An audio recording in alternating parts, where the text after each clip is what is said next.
All right, let's welcome everybody out today to episode 24 of Utah in the Weeds, where we're discussing everything cannabis culture related here in Utah, talking to patients, industry people, cultivators, anybody in the cannabis industry. I have my co-host here, Tim Pickett from utahmarijuana.org. How you doing tonight, Tim?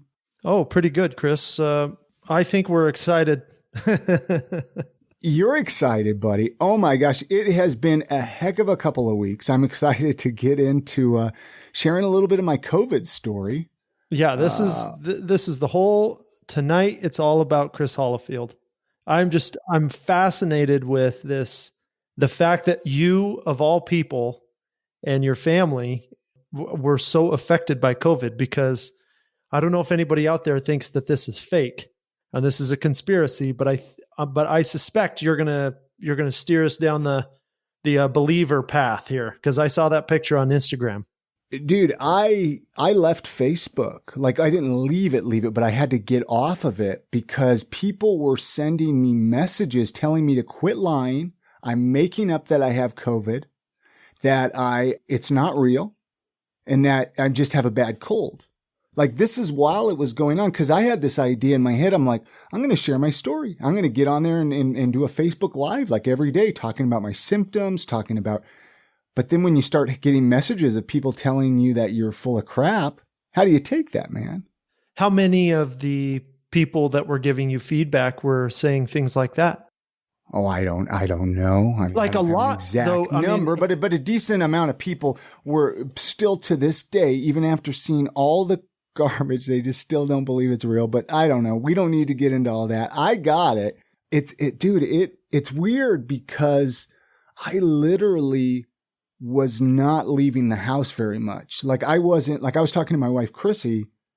I mean, we weren't flying anywhere. We weren't traveling. we were having the lamest summer. It's not like we were doing a whole lot of anything. No, I mean, we've been podcasting remotely quite a bit. You know, at least half of our podcasts are remote. In the beginning, you were being extremely careful, not going out, not going to the store. Yeah. And so I was frankly surprised that you picked it up. Well, do you want to hear the story? I don't know. Yeah, how much I don't of the story know. I'm curious of how you think you got it. Well, see, and that's where it gets tricky. So I think it got brought into the home. So I have 3 older stepchildren that were in Texas all summer. They were with their dad in Texas, and they had to come home for school. And they were home from school the weekend. They got back the weekend right before we started showing symptoms. So, but the thing is I didn't want to, at the beginning, I didn't want to be like, oh, this is your fault, especially if like things went sideways, like if there were complications. Right. I mean, they're young. I didn't want them to have any kind of guilt or, feel like it's their fault, because obviously this is nobody's fault. This is just a crappy virus. So I haven't wanted to say, well, this is definitely where I got it from, because I have been going to the gym too. I was going to the gym 3, 4, 5 times a week. Right. But that's allowed, right? The gyms are open. Yeah, the gyms are open, and I was cautious at the gyms. I was wearing a face mask. I was, sanitizing, all of that. So yeah. So, I mean, you can virtually get it anywhere, and that's what confuses everybody, because they don't know where they got it. But I think my wife might have gotten it first, actually, and then kind of spread it through the house. And that's where it spreads into the homes, because, your guard is down in your home. You're of course. It's not like you're going to wear a mask and stay 6 feet away from all of your kids when they come, especially when they come home from somewhere they've been all summer. So there's no doubt it's going to spread through the house. So what happened was Tuesday, I was feeling, it was Tuesday of this week, and it was a couple of weeks ago now. I was feeling like, I just don't, I get a little chills, but I didn't have a fever, no sore throat, nothing. And then I had a doctor's appointment the next day. I was supposed to go get a doctor for a physical, and I wasn't comfortable going in. I was like, I'm just a little off. I go, I don't think I have COVID because I don't have a fever. I don't have a sore throat, none of that stuff. So I called up and I said, hey, I don't know if we should reschedule this physical or whatnot, but I just, I'm just trying to be cautious here. I'm trying to be nice and respectful. well, let's get you in here for a COVID test. And I'm like, oh crap, I set myself up for this one, right? Right. Like, I'm just like, cause I wanted them to know I was serious, right? Like I wanted them to know like, hey, I'm not making sick. this like, up. You have a sign on the door that says, if you have any of these symptoms, don't come to your appointment. But I didn't want to tell them, well, no, I don't want to come and get a COVID test. So yeah, I'm like, all right, I'll come get it, and they set me up with this nurse and blah, blah, blah. I have this anyway, so I go get the test. And because I did it through my primary care doctor, I was actually able to get my results pretty quickly, less than 24 hours. And stuff. It was just really nice to get them super fast. And when I opened the email, I remember just being like, Chrissy, it says I got it. I have the corona. I have the Rona. I have the virus, like this, like it really just threw me off, man. I'm just like, I really have it. I couldn't believe it. Right. And then this is where it got crazy here, Tim, because Thursday, I got my results in the morning. And then as the day progressed, I started getting hit hard. I just started feeling like my whole body started going in these vice grips, like just my chest being, there were a few times there. I'm grateful Chrissy went crazy and bought some oxygen tanks and stuff like that for me to hook up to.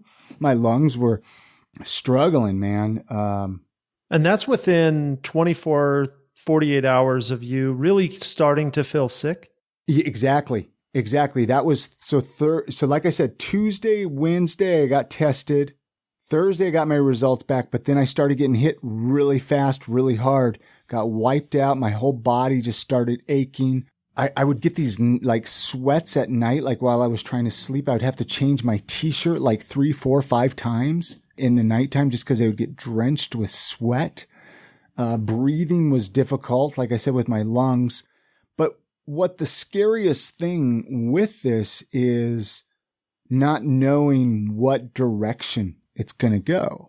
Yeah, because you know that it's going to last a while, right? You don't know how long, but you know it's not going to be gone in 2 or 3 days, it seems like. And here you have 48 hours in, you feel that shortness of breath. The shortness of breath, the achy body.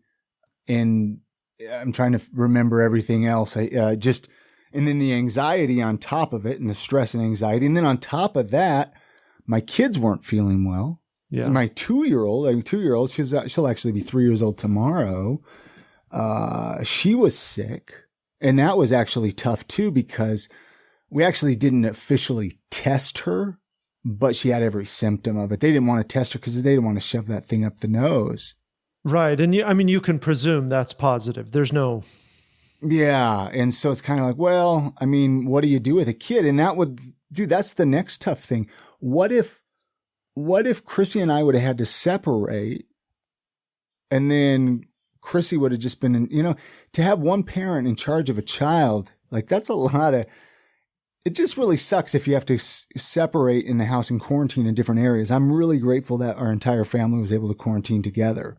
Yeah, because would they have recommended, they'll recommend that if you're positive, but Chrissy was negative, that you stay away from your family. And we know families who've rented motel rooms, and the one member of the family has gone and lived in a motel for 2 weeks. Or in this case, I know somebody who was there for more than 3 weeks because they were really just sick the whole time, trying to protect the family. They had an older relative living with you. You don't have any older relatives living in your house. No. No. And did you ever get nervous that you were going to end up in the hospital? Oh, absolutely. Absolutely. Especially when my nurse that would call me every day, she would call me every morning to see how I was doing, which was kind of weird to me, right? That is weird. I'm like, this is weird. I'm like, I've never had any other sickness, and having somebody call me up. Do we need to, she kept asking, do we need to do a video chat? Do you want to talk to the doctor? And then she kept reiterating, if your lips start turning blue, call an ambulance. But what's crazy about this here, Tim, is I had a friend that actually got COVID back in March, April, and he was doing great. Woke up one night, boom, having a hard time breathing, had to call the ambulance just like that. Had to go, so that's what I was nervous of, is that it would just take a shift in the other direction. And so I didn't know, I felt like I had to be on high alert, thus how cannabis gets involved. and how cannabis, I believe, can actually help you out. I mean, I don't want to sit here and make claims of things. You know, I'm obviously not a doctor and I'm not going to sit here and make any claims, but I definitely think it helps with the anxiety of it and just being able to recenter your brain, man. Get some sleep for starters. That's another thing, man. You can't sleep worth crap. Like everyone keeps saying, sleep, because you need rest. Yeah, but you can't sleep. You feel like shit. So I was grateful I had some tinctures to be able to get some THC, because that's another beautiful thing about THC is they say it actually helps open up your airwaves, your lungs. Yeah. So there actually are some studies that show that you bronchodilate with THC. Most of those are inhaled versions, but I would suspect that it works the same with a tincture. I like the idea of a tincture because it's going to give you 6 or 8 hours of relief and relax you while not decreasing your drive to breathe, right? Which is a huge deal in COVID. So, I mean, kudos to you, right? The body aches are amazing. And I would run out of energy just walking up my stairs from my basement. And there's only 6 or 7 stairs. I just was like, oh my gosh, am I ever going to be able to breathe again? Am I ever going to be able to move again? I mean, just the exhaustion, her body, and then cannabis would help take away some of that pain that your body gets, at least that I got from COVID. But see, then what's crazy about it is Chrissy was completely different. Chrissy had a sore throat. She said it felt like razor blades in her throat. I think she had a fever. So it just goes to show how different it can be for 2 different people. You know, and I mean, you're describing symptoms that people on Facebook or whatever are going to say, well, yeah, you just had the flu. Well, no, this is a virus. The flu is a virus, and the flu can act similarly, but it doesn't give usually a sore throat in other people. But this is, and the false positive rate is extremely low. So being that you're positive, your test came back positive, that's a good indicator you had it. It's not so good if you were negative and you still got sick. The false negative rate is pretty high for the testing that we do locally. But interesting. But the false positive rate's pretty low. Have you ever had to give anybody a test, Tim? Have you ever to shove that? No, I've been tested. In fact, I think I got tested twice. Yeah, I think I've been tested twice now, but wouldn't you know if you got tested? Yeah, because I was thinking to myself, "Oh yeah, this is terrible." But I put them both together in my head. Man, it's just a terrible test. You got to shove that thing all the way back in your, almost to your ear, in your nose. Oh, it's weird, man, and it's just the whole experience. And back to the whole flu. I mean, I usually get a flu out. I mean, I'm ready to go in 24 hours. I mean, give me a good night's sleep and I can usually kick the flu, you know. I'm a pretty quick. So it was like day after day after day of just not being able to get off the couch. I didn't even release an episode of I Am Salt Lake. I got on and just did a minute, saying, "Hey, this is what's going on." I have not missed episodes of that show. That's how wiped out I was. Yeah, when you texted me and you said, "Hey, I just have not felt like editing that episode. We're just going to skip." I knew you were sick. Yeah, you don't skip episodes, right? This is what you do. And everything is right there in your studio. So it's not like you have to go into work, drive to the office to do it either. Everything is right there. So you have to be wiped out. Well, and again, I was taking care of sick children. This is the thing people don't like. This is what I think is a little different than most illnesses in the house. You get the flu and not everybody in your house is going to get the flu, but COVID's so contagious. So what were the symptoms your kids have? Were they just fine? Well, the kids were, and again, they were different too. One just had a lot of congestion, and which I wouldn't even have thought that was a symptom, but I guess it is. Sure, everything is a symptom. Everything is a symptom. And then the other one's just like sore throats and fevers. Huh. What's the rule on now? So now you've been more than 2 weeks since your positive test result, right? What are the rules? What do they say? I mean, do they let you back into the Costco or the grocery store? So here's how it works. And this is where it gets really tricky. And I could see why people don't want to go get tested, right? Because when you're going to get tested, you're just like, oh, there's no way I'm positive, right? So you don't really think about it. But I go get tested. They're like, sorry, you have to quarantine now. And it's like, well, shoot, I had errands I had to do. I had to, all of a sudden I'm having to reschedule my hair. I mean, I had a haircut appointment and all this and that. I'm like, hey, I don't know if I'm positive or not, but I have to quarantine like I am. And so that was actually something that really caught me off guard, was the lack of information that they provide. And I mean, maybe it's not their responsibility, but it kind of is, the health departments, to like, hey, here's some information if you want to order groceries. Here's some information if you want to order some takeout, because a lot of people don't really know about that. And it's like, well, how many people are going, get tested and then go and get, I don't know. It just doesn't seem like a lot of good information is out there. But this is as far as testing. So after 8 to 10 days of you first showing symptoms is the die off. Everything is like, you're not contagious after that. Right. Okay. 8 to 10 days after you start showing symptoms is when they say you're not shedding the virus anymore. You're not shedding the virus. Got it. And so according to them, according to the people that I've chatted with, the nurses and stuff, I supposedly can't get it now for like 90 days. Right. Like I'm just like invincible, man. It's a superpower.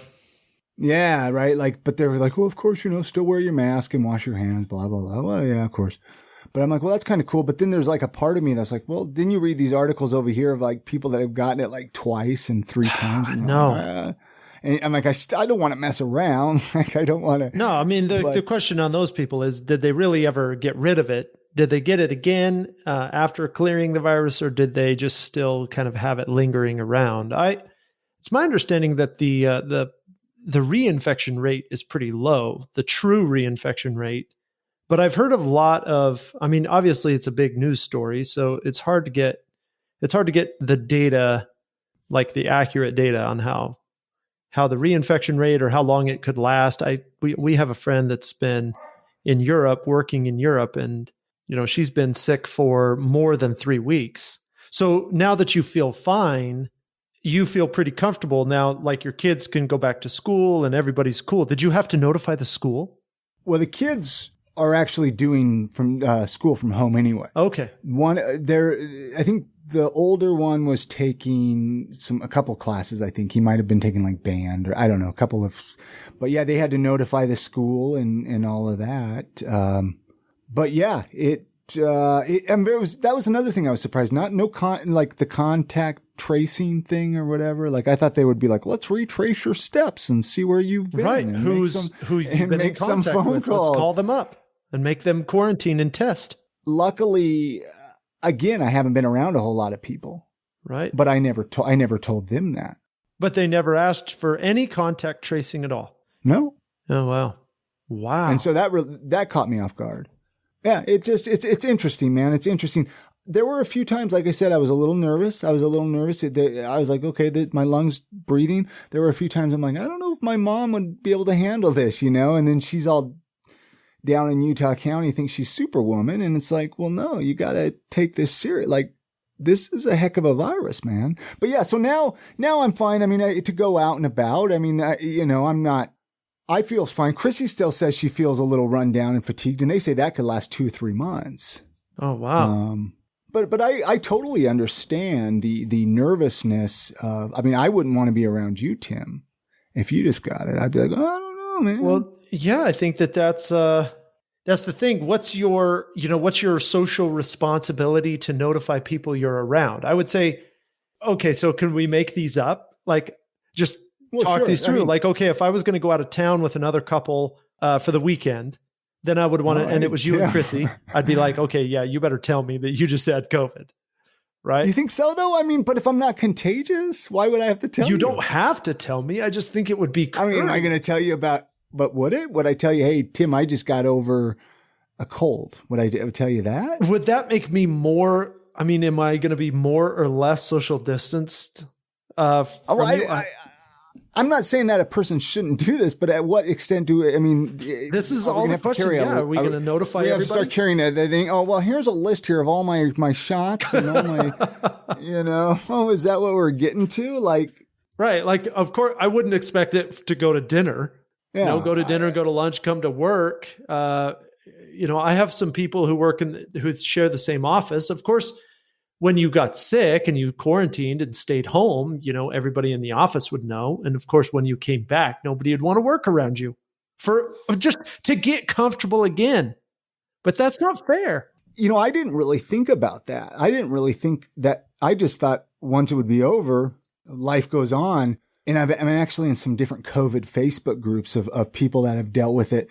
And there's stories in there of people that are like, I got uninvited to somebody's wedding. I got like oh my parties gosh. And I'm like, and then here I am telling my story on a podcast. It's like, man, everyone, I'm going to be walking down the streets of Salt Lake here and people are going to like, oh, stay away from Chris. Like, no, I mean, you're definitely going to be one of the more popular COVID survivors in the Valley. Yeah. Going to be a COVID hero, but it is kind of a superpower. This is do you feel like you're going to feel more comfortable going to the grocery store and going to the gym?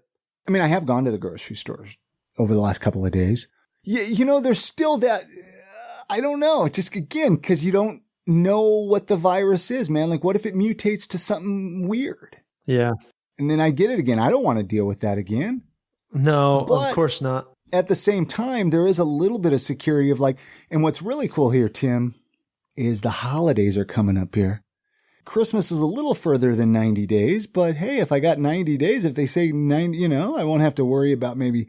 No, this is the time when you should be getting it, right? Right. Like, you should be scheduling your vacation, right? Get on an airplane, go to Mexico, sit on the beach, do it, right? Have no fear. I like the way you think. But you know what? This goes back to, since we're a cannabis related podcast, this is a perfect time to talk about the need of them having delivery here in Utah. Because good point. Like in that situation, any patient that was to get COVID, they can't leave the house. What if they need medicine? Yeah, this is going to be a big, you bring up a really good point because you can get any other medication delivered to your house. Yeah. Right. And they keep talking about it. They keep talking about cannabis delivery here in Utah. I don't know what they need to do to make it start. I don't know what the rule isn't in place. I think they can. And I know multiple companies will be offering home delivery. I know for example, I mean, out of Bountiful, the Wholesome Co., they'll have a home delivery service. I know Curaleaf is in Lehigh. And I've spoken to them, to their business development team, and they'll offer it, and they're in a great location too. But that also brings up this rural areas where there's not a dispensary or pharmacy, and there's much less access. And how would you go about, like for you wouldn't have been able to get a tincture. It's not like somebody else can go in and pick it up for you either, like a normal prescription. I don't know. I mean, how would that work? How does that work with your cannabis card? Yeah, it doesn't. It doesn't. I mean, you have to buy your own product unless you have a Guardian card or a card where somebody else can go purchase your cannabis for you. But that takes a couple of weeks to get. Well, then let's back up here a little bit, Tim. You just said Wholesome was going to be doing delivery. So how are they going to do it then? Well, they'll do, everybody will do deliveries. One of the hiccups is online payment versus in-person payment. So right now you have to use cash unless you use that, the program Vanessa used, that Hyper. Which Wholesome Co. actually, yes. They implemented that. Now you can use that at Wholesome now, Hyper at Wholesome and Dragonfly. Yes. I saw that actually today. So payments was a big sticking point, and you have to be able to make the payment online. You definitely cannot use a letter because you're going to have to register. Your card number will be associated with your purchase. So you've got to have a card. And then to be honest, I don't know why they haven't implemented more of that process other than I think it would be I don't think there is enough product or patients that would utilize it. Maybe that's come into their discussions. What we need is, and I've been talking to Curaleaf, and we've been trying to get a hold of Deseret Wellness too. We need those guys to come on because these questions we can ask dispensary owners. And Curaleaf is open. Actually, I saw that on the UtahMarijuana.org Instagram was posted. It said 2 new Utah County pharmacies are open. I'm like, oh, Curaleaf is open. That's exciting. Yeah, they are. And they're a really good company. So I talked to Stuart Wilcox, their business development, the vice president, and their company is really focused on medical. They have pharmacies or pharmacists in a lot of their dispensaries nationwide. And so they get along with the Utah legislators very well because they use the same model. So they're a really good, that's a good company. I really like that. I haven't been to the dispensary, but their business model, I think is a good one. Yeah, no, and I pulled up their address here. It's 3633 North Thanksgiving Way in Lehigh. Yeah, and that is in the old Del Taco building, right off the freeway. Too bad you could have gotten tacos and cannabis at the same time. That would have been, building's just not big enough, I hear. Yeah. So, yeah, it's interesting to see all these places opening up here in Utah. And again, we just got to get them on the show, and we'll get them on the podcast and have them share their stories. What else is going on here in Utah, Tim? With cannabis, the things that I'm dealing with right now or the things that like seem to be an issue coming up is this letter to card, conversion of letters to cards. There's thousands and thousands of these letters. And it seems to me, based on Instagram posts and what we're hearing, that there are increasing numbers of letters being written. I mean, there's like these advertisements. You can go get a letter for discount, and it's good until the end of the year. And it's almost ruining the program. You're building up more and more of these letters where people can use their letter for any condition. And you don't have to be a QMP, a registered QMP, to write a letter. You can write a letter to an underage person. So think of all the things that could go wrong with this. And potentially thousands and thousands of people are going to be out of medication come January 1st. Or there's going to be too many people who are buying product now, and the card holders aren't going to be able to access the product. So we've been spending a lot of time with this, and I don't mean to kind of get off in a rabbit hole with the letters thing again, but it's an important issue though, man. And I think that's what's something we need to keep discussing here to reiterate to our listeners. Yeah, your letter is going to expire.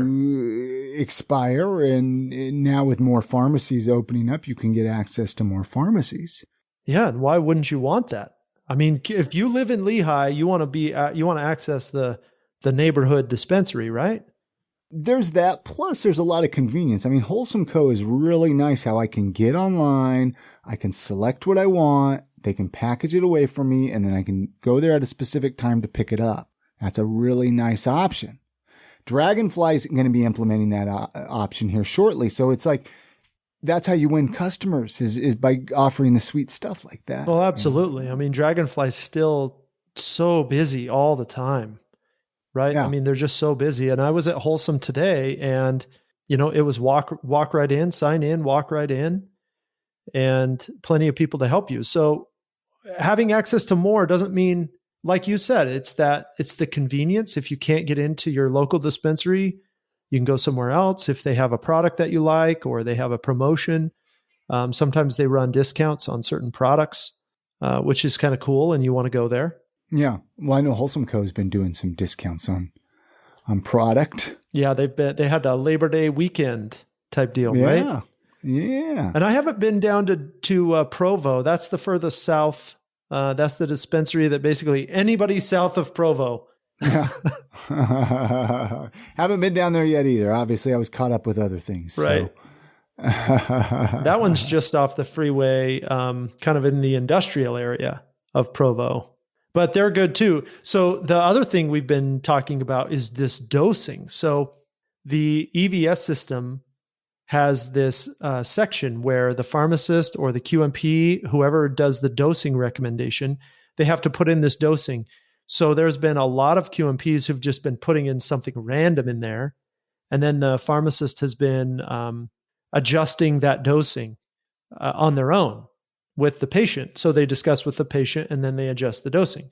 But the QMP really has the ultimate say. So if the QMP put in, for example, just one type of delivery system, say capsule or say tincture, then that is all the patient should be allowed to buy by the law. So recently, the Department of Health has come down on the dispensaries and said, hey, you have to abide by the rules and the way the software is set up.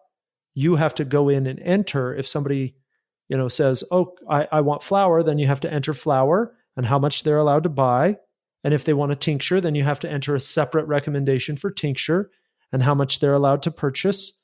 Again, for all 6 delivery methods, an individual recommendation has to be put in.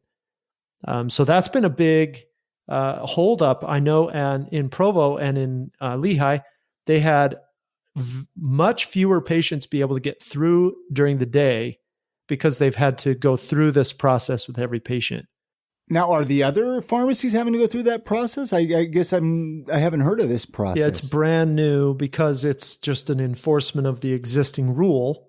I talked to Rich Oborn about it, and it really is just an enforcing of the existing rule, and these things need to be tracked. And so the pharmacist is ending up with the burden of the work, having to enter all of these things in. But the pharmacist is restricted because the QMP is the one who decides to put in the recommendation in a certain way. And if they have decided, for example, there's a lot of patients who have just capsule and no further information. It just says capsule. Technically, the pharmacist does not have the authority to add to that recommendation or decide to go around it. They have to contact the QMP to get that dosing. So there's been a lot of patients who are frustrated yet again with the system for whatever reason. I'm not saying it's anybody's fault. It's just one more thing that we're having to kind of educate the QMPs about, educate the patients about. It's taking longer to get access. Just one of those growing pains, another growing pain. But see, you didn't have this growing pain with letters because letters allow the pharmacist to make the dosing and delivery recommendations. So we weren't dealing with this with letters. We're only dealing with this with an official card. Yeah. Right. Interesting. Yeah. I mean, there's never a dull moment in the Wild West out here, Chris. So what do you recommend? What do you suggest we do to deal with this? What's the best way in your opinion? In my opinion, there's still a lack of education on the QMP side. I think the medical providers, should know enough about the electronic verification system to do it correctly and not burden the pharmacist. And if they're not going to do the recommendation, then they should know how to put it in so that the pharmacist has the authority. And that's possible too, right? You can do this in a way that gives the pharmacist the authority to make those decisions. But again, it's just an education thing. So, for example, at Wholesome, we're putting together some QMP education nights where people can come down, talk to Mindy Medeo or one of their other pharmacists. We'll do it at Curaleaf too in Lehigh in October, where medical providers and even patients, frankly, can come down and learn how to put that sort of stuff in the system, talk to the pharmacist and say, hey, what do you see on your side? So those events we're trying to do and then talking about it on the podcast, really. How would people find out about those events? We'll post them on our social. I'll announce them here over the course of the weeks and get more specific. Okay. So UtahMarijuana.org Instagram post or our website. We're starting to write more articles about this. So that'll be that. We're actually putting up, but mostly just this way, social media. Of course, I mean, I guess you could call us or email us, but most people don't find out about events that way. No, I was just kind of curious, if people listening a couple of weeks down the road were wanting to find out about events or whatnot. Yeah, as I know the dates of these events, I'll announce them here for sure. Cool. Well, anything else you want to talk about tonight, or should we wrap this episode up? No, we could wrap it up. I think that I'm really glad to hear about your story. I'm glad you're feeling better. Yeah, well, and whenever you're comfortable recording in person, Tim, let me know. Oh, absolutely. Next week. We'll get that. No, well, seriously, I don't want to get you sick. Trust me. I know. So I wouldn't go around you if I would. Yeah, but we can discuss it. We can discuss it off air. Obviously, we'll figure all that out. But no, it's good to be recording. It's good to feel good again. Yeah, I'm glad. Tell Chrissy that I hope she gets go over it 100%. Yeah. But now, where can people find out more about what you got going on with your stuff? With Tim? my stuff, it's always utahmarijuana.org. That's the place. You might have to search around in there for what you want, but we've got more and more information, education every week. We transcribe the podcasts, write articles about them, so you can find any one of our podcasts and really search on our website for topics if you want and find podcasts that way. Speaking of topics, people should get in touch with you or myself if there's a topic they want to hear on the podcast, or if they have a question cannabis related. It'd be fun to do, Q&A episodes, or it'd be fun to, if there's like a topic like we did on, I think it was episode 16, where we talked about like gun laws, stuff like that with JD. Oh yeah. Oh, JD, so stuff like JD that. actually sends his best to you today. I talked to him today. He was like, let Chris know that I hope he's feeling good and he's through this. he's like, oh, good thing we didn't record in person that week, right? Or that, he's been busy. Anyway, fine. You can listen to my other podcast at iamsaltlake.com. It's I Am Salt Lake Podcast. You know what else is, Chris, sorry to interrupt you, but Utah in the Weeds, social media will be coming up. That's going to be another way for people to connect with us. Yeah. Through Instagram and Facebook. And doesn't utahmarijuana.org, you guys have a Facebook group? I joined it. I haven't. Oh yeah, we have a Facebook group. So, it's a little more of it's a discussion about, centered around patients and the patient experience in Utah. So it's hopefully it's a safe place to bring up questions, talk to other people in the, in the space. I think there's a lot of people, we run into a lot of patients that need more support and don't really have anybody to talk to. Imagine you grew up here, you've never used cannabis before. None of the people you're related to have ever smoked weed before. And so those people need some more support. So that Facebook group would be a reasonable place for that. Very cool. Well, let's get out of here. Let's enjoy the rest of your night, and make sure to subscribe to the podcast in whatever app you're listening to this in. Leave us a review in whatever app you're listening to this in, and get in touch because we want to hear from you guys. So absolutely. On that note, you guys have a great week. All right. See ya. Stay safe out there, guys.